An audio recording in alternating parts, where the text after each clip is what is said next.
কৃষক ভাইদের উদ্দেশ্যে বলছি, আমরা যেমন সিসিটিভি বসিয়ে আমাদের বাড়িকে সুরক্ষিত করছি, ঠিক একই রকমভাবে আমরা কিন্তু জমিতেও সিসিটিভির ব্যবস্থা করে আমাদের ফসলকে সুরক্ষিত রাখতে পারি। এটা কিভাবে?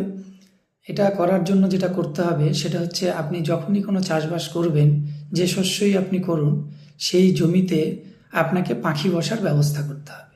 আমরা সিসিটিভির মাধ্যমে যেমন বাড়ির চারপাশে 4টা সিসিটিভি দিয়ে দেখতে পাই আমাদের বাড়ির প্রকৃত অবস্থা কেমন আছে, রক্ষণাবেক্ষণ আমরা করি, ঠিক একই রকমভাবে জমিতেও 1 বিঘা জমিতেও যদি 4 থেকে 5টি পাখি বসার ব্যবস্থা করা যায়, তাহলে কিন্তু সেই পাখি বসাকে কেন্দ্র করে আপনি নির্ধারণ করতে পারবেন যে আপনার জমিতে কীরকম কীটশত্রু রয়েছে। যেমন ধরুন, আপনি পাখি বসার ব্যবস্থা করেছেন, সেখানে প্রচুর পরিমাণে পাখি বসছে, তো এটা থেকে কিন্তু আপনি জমির ভেতরে প্রবেশ না করেও আপনি বুঝতে পারবেন যে পাখি কেন বসছে। তার মানে ওখানে এমন কিছু রয়েছে যেটা পাখি খাচ্ছে, অর্থাৎ লেদা জাতীয় বা বিভিন্ন রকম কীটশত্রু যেগুলো পাখি খেতে পছন্দ করে, সেইগুলো আপনার জমিতে রয়েছে। তো যদি পাখি অনেক বেশি পরিমাণে বসে, তাহলে আমাদের বুঝে নিতে হবে যে সেই জমিতে কীটশত্রুর পরিমাণ বেশি রয়েছে, সেই অনুযায়ী আমরা ব্যবস্থা গ্রহণ করতে পারি।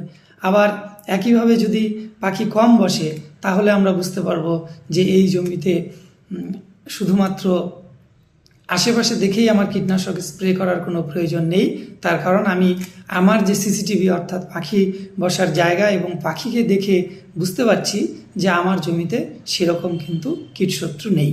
তো আমি চাষি ভাইদের কাছে আহ্বান করব, এটা আমাদের অনেক পূর্বপুরুষরা পরিচালিত এই পদ্ধতিকে আবার আমরা অবলম্বন করি এবং আমরা প্রকৃতিকে সুস্থ রাখি এবং কীটনাশক ব্যবহার যতটা হ্রাস করা যায় সেই জায়গাটায় আমরা যত্নবান হই।